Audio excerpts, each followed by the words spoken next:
ರಾಜ್ಯದ ಕೆಪಿಸಿಸಿ ಅಧ್ಯಕ್ಷರು ಹಾಗೂ ರಾಜ್ಯದ ಉಪಮುಖ್ಯಮಂತ್ರಿಗಳಾದ ಡಿಕೆ ಶಿವಕುಮಾರ್ ಅವರು ಮುಖ್ಯಮಂತ್ರಿಯಾದರೆ ತಾಲೂಕಿನ ದೇವಾಲಯಗಳಲ್ಲಿ ಪೂಜೆ ಕೈಕರ್ಯ ನಡೆಸುವುದಾಗಿ ಹರಕೆ ಹೊತ್ತಿದ್ದು ಅದರಂತೆ ತೀರಿಸುತ್ತಿದ್ದೇವೆ ಎಂದು ಖ್ಯಾತ ಉದ್ಯಮಿ, ಸಮಾಜ ಸೇವಕರು, ಕಾಂಗ್ರೆಸ್ ಹಿರಿಯ ಮುಖಂಡರು ಆದ ಕೂಡೂರು ದಿನೇಶ್ ಕುಮಾರ್ ತಿಳಿಸಿದರು.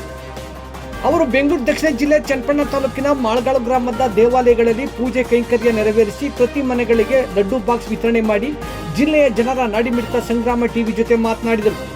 ನಿರಂತರ 3 ದಿನಗಳ ಕಾಲ ವಿವಿಧ ದೇವಾಲಯಗಳಲ್ಲಿ ಹರಕೆ ಹೊತ್ತಂತೆ ದೇವರು ತಮ್ಮ ಕೋರಿಕೆಯನ್ನು ಈಡೇರಿಸಿ ಉಪಮುಖ್ಯಮಂತ್ರಿಯಾಗಿದ್ದ ಡಿಕೆ ಶಿವಕುಮಾರ್ ಅವರು ಮುಖ್ಯಮಂತ್ರಿಯಾಗಿ ಪ್ರಮಾಣ ವಚನ ಸ್ವೀಕಾರ ಮಾಡಿರುವುದು ಎಲ್ಲ ದೇವರುಗಳ ಆಶೀರ್ವಾದ ಎಂದರು. ಭಗವಂತನ ಆಶೀರ್ವಾದವಿಲ್ಲದೆ ಏನನ್ನು ಸಾಧಿಸಲಾರೆವು. ಪ್ರತಿಯೊಬ್ಬರ ಆಶೀರ್ವಾದ, ಆರೈಕೆ, ಹರಕೆಯ ಶ್ರೀರಕ್ಷೆಯೇ ಇಂದು ಕರುನಾಡಿನ ಮುಖ್ಯಮಂತ್ರಿಯಾಗಿ ಡಿಕೆ ಶಿವಕುಮಾರ್ ಅವರು ಆಯ್ಕೆಯಾಗಿದ್ದಾರೆಂದರು. ಗ್ರಾಮದ ಅರ್ಥಕ್ಕೆ ನಿಂತಿರುವ ಆಂಜನೇಯ ಸ್ವಾಮಿ ದೇವಾಲಯವನ್ನು ವೀಕ್ಷಣೆ ಮಾಡಿ ದೇವಾಲಯದ ಬಗ್ಗೆ ಸಂಬಂಧಿಸಿದ ಮಾಹಿತಿ ಪಡೆದು ಅಗತ್ಯವಾದ ಸೌಲಭ್ಯಕ್ಕೆ ಮುಂದಾಗುವುದಾಗಿ ತಿಳಿಸಿದರು.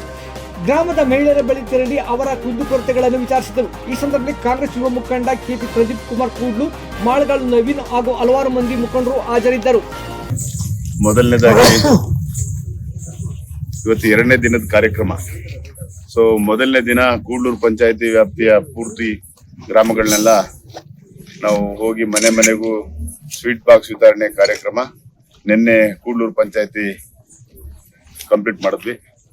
ಇವತ್ತು ನಮ್ಮ ಮಳೂರು ಪಟ್ಟಣ ಪಂಚಾಯತಿಯ ವ್ಯಾಪ್ತಿಯ ಮಾಳಗಾಳು ಗ್ರಾಮದಲ್ಲಿ ಇವತ್ತಿಂದ ಇವಾಗ ಪ್ರಾರಂಭ ಮಾಡಿದೀವಿ. ಇದ್ರದ್ದು ವಿಚಾರ ನಾನು ನಿನ್ನೆ ತಿಳಿಸಿದ್ದೆ, ಮತ್ತೆ ಇವತ್ತು ಕೂಡ ಹೇಳ್ತಾ ಇದ್ದೀನಿ. ನಮ್ಮ ಡಿ ಕೆ ಶಿವಕುಮಾರ್ ಸಾಹೇಬರು ಸಿಎಂ ಆಗಿರೋ ಪ್ರಯುಕ್ತ ಸಂಭ್ರಮಾಚರಣೆ, ಒಂದು ಬೈಕ್ ರ್ಯಾಲಿ, ಮತ್ತೆ ಮನೆ ಮನೆಗೂ ಕೂಡ ಒಂದು ಸ್ವೀಟ್ ಬಾಕ್ಸ್ ವಿತರಣೆ ಮಾಡುವಂತ ಕೆಲಸನ ನಮ್ಮ ಗ್ರಾಮಸ್ಥರು ಹಾಗೂ ನಮ್ಮ ಮುಖಂಡರುಗಳು, ನಮ್ಮ ಕಾರ್ಯಕರ್ತರುಗಳು ಎಲ್ಲ ಸೇರಿ ನಾವು ಮಾಡ್ತಾ ಇದೀವಿ.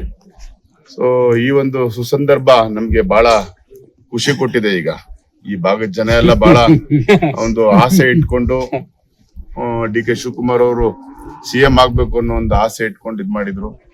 ಈ ಭಾಗದಲ್ಲಿ ಎಲ್ಲ ಒಳ್ಳೆ ನಮ್ಗೆ ಬೈ ಎಲೆಕ್ಷನ್ ಅಲ್ಲಿ, MLA ಎಲೆಕ್ಷನ್ ಅಲ್ಲಿ ಒಳ್ಳೆ ಮತಗಳನ್ನ ಕೊಟ್ಟಿದ್ರು. ಆ ಇದರಲ್ಲಿ ಈ ದೇವಸ್ಥಾನಗಳಿಗೆಲ್ಲ ನಾವು ಅವಾಗ ಬಂದಿದ್ವಿ, ಅವಾಗ ಪ್ರಾರ್ಥನೆ ಮಾಡಿದ್ವಿ ನಾವಿಲ್ಲೆಲ್ಲ ಒಂದು ಒಳ್ಳೇದಾಗ್ಲಿ ಅಂತ. ಈಗ ಒಳ್ಳೇದಾಗಿರೋದ್ರಿಂದ ಮತ್ತೆ ಬಂದು ಆ ದೇವಸ್ಥಾನಗಳಲ್ಲಿ ಪೂಜೆ ಸಲ್ಲಿಸಿ ಗ್ರಾಮಸ್ಥರಿಗೆಲ್ಲ ಒಂದು ಸಿಹಿ ವಿತರಣೆ ಕಾರ್ಯಕ್ರಮ ಅಂಟ್ಕೊಂಡಿದೀವಿ. ಹಾಗಾಗಿ ಎಲ್ಲ ಪರವಾಗಿ ಡಿ ಕೆ ಶಿವಕುಮಾರ್ ಸಾಹೇಬ್ರಿಗೆ ಮತ್ತೊಮ್ಮೆ ಶುಭ ಕೋರ್ತೀವಿ. ಇದು ನಿರಂತರವಾಗಿ ನಡೀತದ ಪೂಜಾ ಕಾರ್ಯಕ್ರಮಗಳು? ನಾಳೆ ನಡೀತದ ಇದು? ಈಗ ಇವತ್ತು ಮಾಳಗಾಳು ನಮ್ಮ ಮಳೂರು ಪಟ್ಟಣ ಪಂಚಾಯತಿ ಇಟ್ಕೊಂಡಿದೀವಿ. ನಾಳೆ ಬಂದು ನಮ್ಮ ಚಕ್ಕೆರೆ ಪಂಚಾಯತಿ ವ್ಯಾಪ್ತಿಯ ಕೂರ್ಣಗೆರೆ, ಗೋವಿಂದಹಳ್ಳಿ, ಮತ್ತೆ ಕುಕ್ಕೂರು, ಚಕ್ಕೆರೆ, ಮತ್ತೆ ಒಟಕನಹಳ್ಳಿ, ಇದೆಲ್ಲ ಕಾರ್ಯಕ್ರಮಗಳು ಹೌದು. ನಾಳೆ 3ನೇ ದಿನ, ನಾಳೆ ಕಂಪ್ಲೀಟ್ ಮಾಡ್ತಾರೆ. Thank you. Balu Public School is the 21st century school and we are the only future-proof school of town.